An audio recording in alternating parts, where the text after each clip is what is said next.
फुलंब्री तालुक्यातील वडोद बाजार परिसरात जोरदार पाऊस झाल्यानं येथील भावडी रस्त्यावरील डेरे वस्तीवरील घरात आणि शेतात मोठ्या प्रमाणात पाणी शिरलंय। या ठिकाणी जिल्हा परिषद अंतर्गत 3 वर्षांपूर्वी नळकांडी पुलाचे झाले होते, मात्र येथून वाहणाऱ्या पावसाच्या पाण्याचा क्षमतेप्रमाणे पुलाच्या नळकांड्या न टाकल्यानं हा प्रकार घडलाय। घरात मोठ्या प्रमाणात पाणी शिरल्यानं वस्तीवरील नागरिकांच्या संसारोपयोगी वस्तू व अन्नधान्याचं नुकसान झालंय।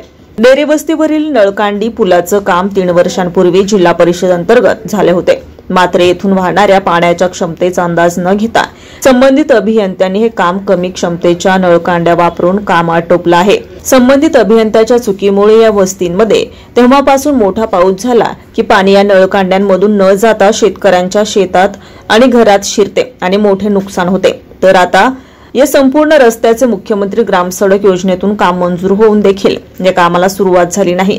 ग्रामपंचायतने या रस्त्याचं काम सुरू करण्यासाठी मुख्यमंत्री सचिवालय आणि कार्यकारी अभियंता यांना अनेक वेळा पत्र व्यवहार केला आहे, मात्र काम अद्यापही सुरू झालं नाही, अशी माहिती उपसरपंच डॉक्टर गोपाल भाग यांनी पीजे मराठी न्यूज चॅनलला दिली आहे। या नळकांडी पुलाचं काम नियमानुसारच झाले असल्याचं अभियंता श्री कंठाळे यांनी सांगितलंय। तर मुख्यमंत्री ग्रामसडक योजनेतून मंजूर काम का थांबले हे विचारण्यासाठी अभियंता श्री खडेकर यांना संपर्क करण्याचा प्रयत्न केला, मात्र त्यांनी उत्तर दिलं नाही।